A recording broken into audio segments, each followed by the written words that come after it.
Bonjour à tous et à toutes. J'espère que vous allez bien et que vous êtes prêts surtout à attaquer la troisième partie de notre apprentissage de Terraform module avec AWS. Et la dernière fois, on avait fini la partie security et on avait créé le dossier pour le module RDS. Et aujourd'hui, on va essayer de finir cette partie du module RDS. Ok. Donc pour ça, on va commencer dès à présent à créer les fichiers. Comme d'habitude, main.tf, output.tf,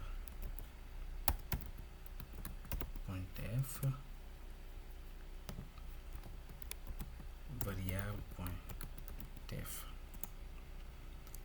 On va commencer d'abord par les fichiers variable.tf. Ok, comme d'habitude, variable env type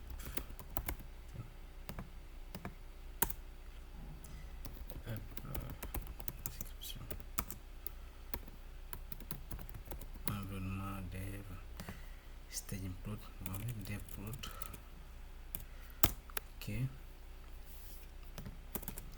le nom du projet, project name, type string, default, voici où, default, dev. Okay. On a la variable environnement, project name. On va créer variable VPC ID. On ne trouve pas VPC ID. Oui, c'est ça. On doit créer pour. Est-ce que je vais créer pour le DB name? Je ne sais pas, DB name peut-être. DB name, je ne sais pas si ouais, on va créer ça, DB name et DB username et password. Ok, donc on va créer type string. Après, on va créer variable. On va créer security group ID. Group ID.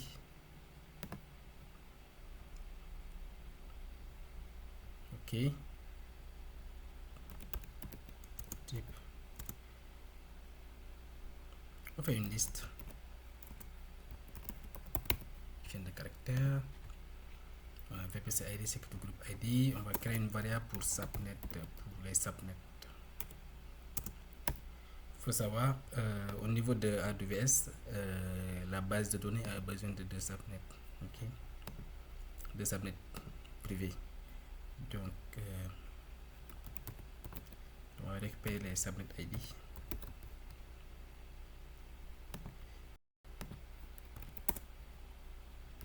Type.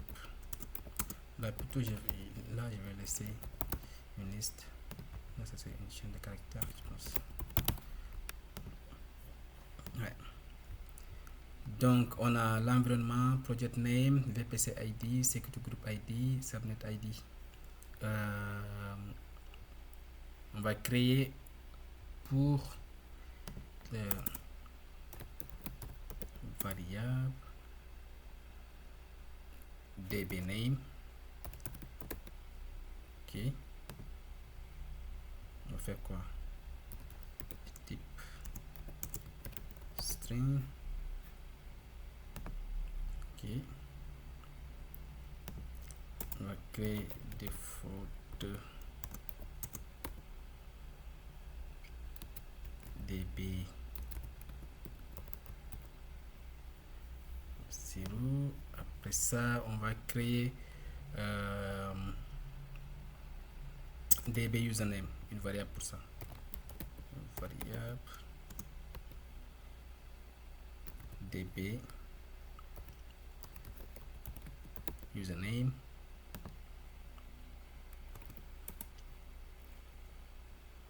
notre type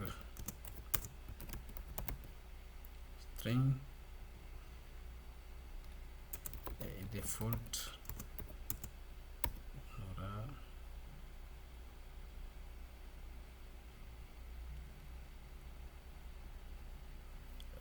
là on va mettre admin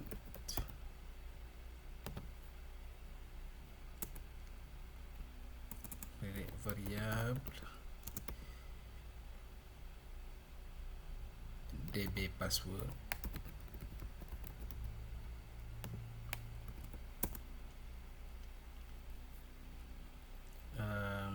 type string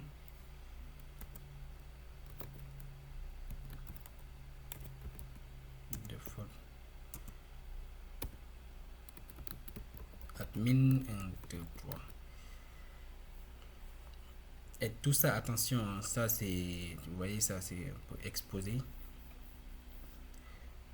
mais ça si vous le déployez seront la plupart dans un fichier qui va s'appeler terraform.tf bar, qui va permettre de mettre toutes les informations confidentielles dans ce fichier là.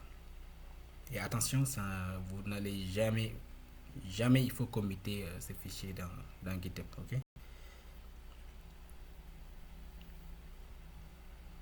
Donc là je peux mettre quelque chose qui me reste. Pourquoi j'ai un souci là? Block required, un argument block, hop, définition ici required. Qu'est-ce qui manque ici?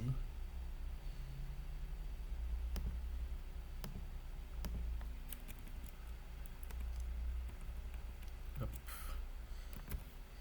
Type de string.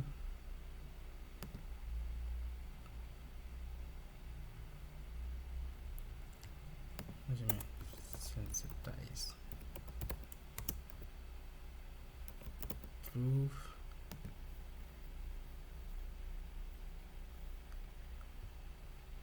Je pense qu'on est bon pour les variables.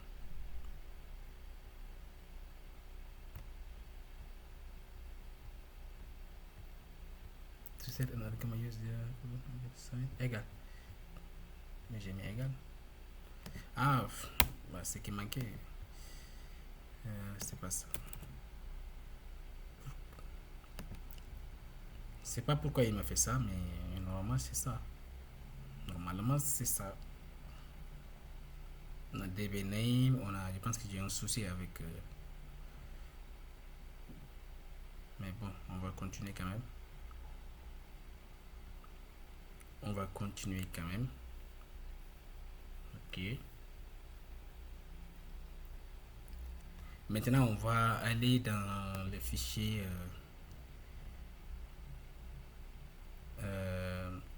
main.tf.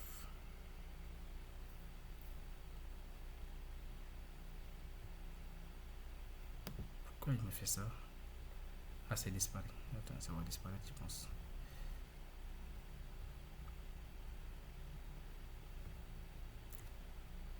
Non, c'est bon. Je pense que j'ai un souci. Je sais pas c'est où, mais je pense que là, tout est bon normalement. Ici, tout est bon.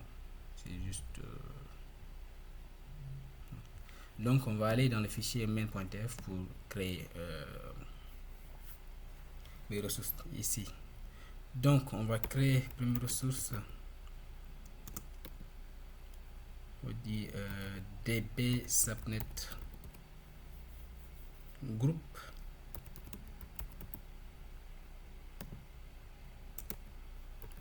Main. On va créer name égale là. On va db subnet group.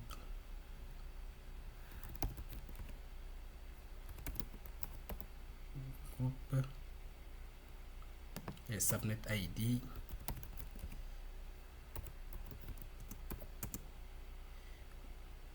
égale à var.subnet id qu'on a créé au niveau de nos variables. Okay.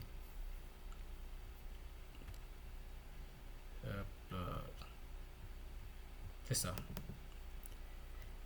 Ok. Et maintenant, on va créer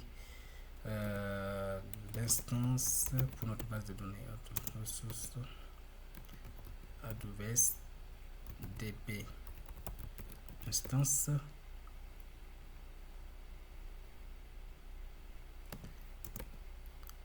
RDS. Hop. On a identifié RDS instance. Mais qu'est-ce qu'il m'a fait là? RDS instance. Je vais laisser comme ça RDS instance. Maintenant, on va aller le type de base de données engine. On a MySQL, et la version engine. Je pense qu'il y avait un bug au niveau de mon VS Code. Hein. Mais on va aller dans la version 8.0. Et là, c'est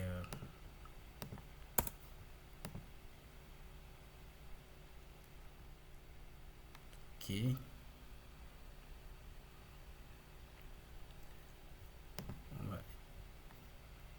On va définir la taille.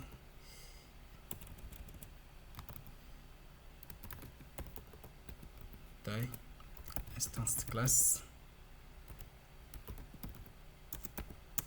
Classe est, je vais mettre T2.T3 T3.db.micro. Ouais, comme ça, T3.db.micro. Après, on a allocated storage 20 giga. La taille. Ok. On a identifié un type de base de données. Type de base de données. Ouais. La taille. On va faire quoi? On va faire les identifiants, c'est ça. Identifiant. Hop là.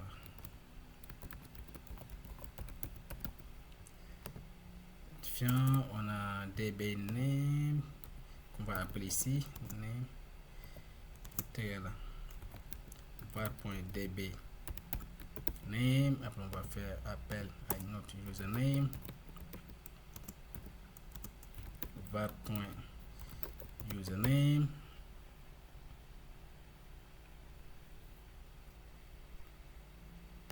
C'est db name. var.username et password égal à var.password. Ah, c'est le db password. Attention, il faut vraiment faire attention au nommage de vos variables. Il faut appeler ces mêmes variables ici. Ok, donc moi c'était db username, donc je l'appelle, fait db username, comme ça c'est bon. db username, db password, c'est les variables qu'on avait créées ici au niveau du fichier main.f. ok, ils sont là. Donc alors qu'est-ce qui reste? On a créé différents types de bases de données. Taille, identifiant, on va créer le réseau. C'est qui VPC Security Group, Security Group ID. Ce sera une liste. var.security group id. Ok,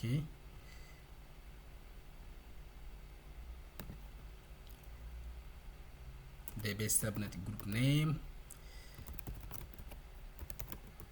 subnet group name, db subnet group.main.name. Ça, db subnet group.main.name. Ok, main.name. Ok,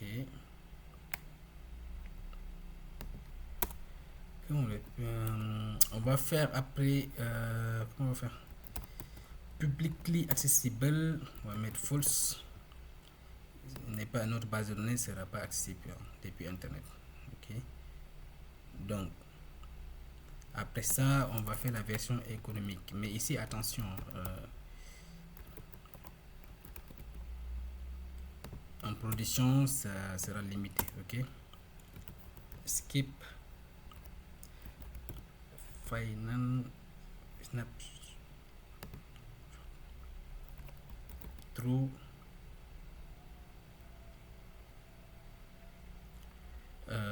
Après ça, qu'est-ce qu'on va faire? On va faire skip final shot, c'est-à-dire que il n'y a pas de égal à true, c'est-à-dire que ne pas prendre de snapshot à la suppression. Donc, mais c'est à limiter en prod. Ok, tout ce qu'on fait ça, on le fait, c'est la version économique. Ok, mais en production, bah, il faut vraiment les limiter. Ok, donc backup, on va faire backup retention période, backup retention période 0, pas de backup automatique, mute à z, mettre false. Ok, false, deletion protection, deletion protection, mais false aussi. Donc même ça c'est pour faciliter la suppression de la base de données, mais ça attention, en production il ne faut pas le faire, il faut limiter, il faut mettre à true. Ok, donc là c'est juste pour le tuto que j'ai fait ça, que j'ai appelé la version économique.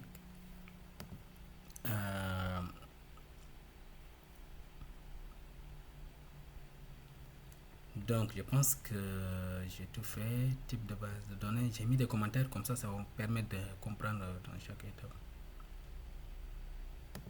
Là, je mets comment? Ici je mets réseau ou quoi? Ouais, réseau.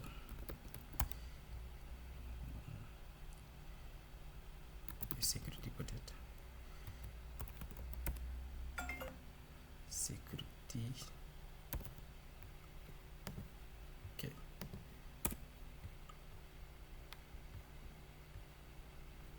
Je pense que économique, sécurité, identifiant taille, type de base de données. Je pense qu'on est bon. Je fais un tags.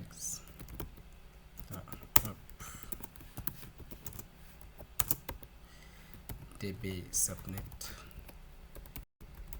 groupe.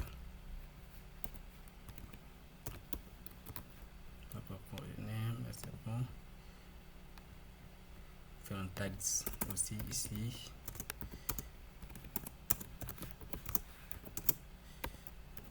Test instance ça. Ok, on va passer au fichier output.tf pour récupérer l'endpoint. Output, on va faire rds endpoint.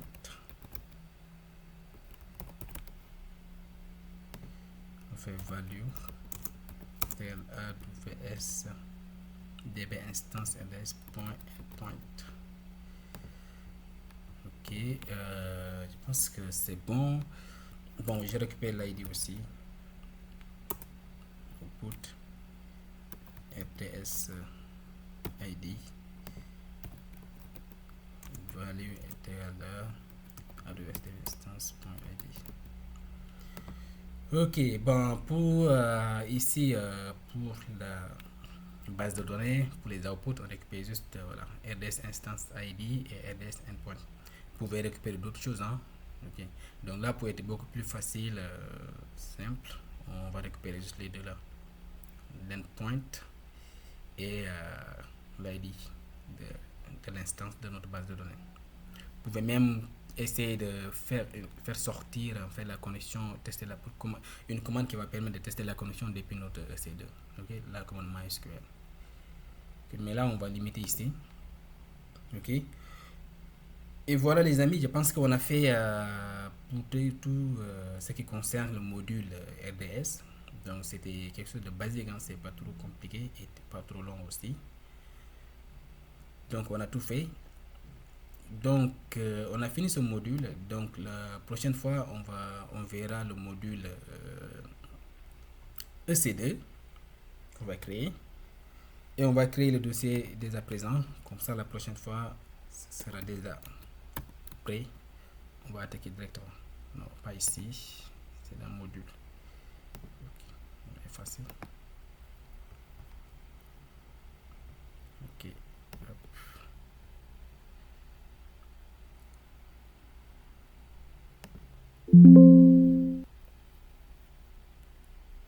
On va supprimer. On va créer ici C2. Voilà, le dossier est créé. Donc la prochaine fois, on va créer les trois fichiers. Donc merci à vous, toutes les personnes qui ont pu suivre ce tuto. Donc on se donne rendez-vous à la prochaine fois pour tout ce qui concerne le module EC2. Donc sur ce, je vous souhaite une très bonne journée et on se donne rendez-vous à la prochaine fois. Salut!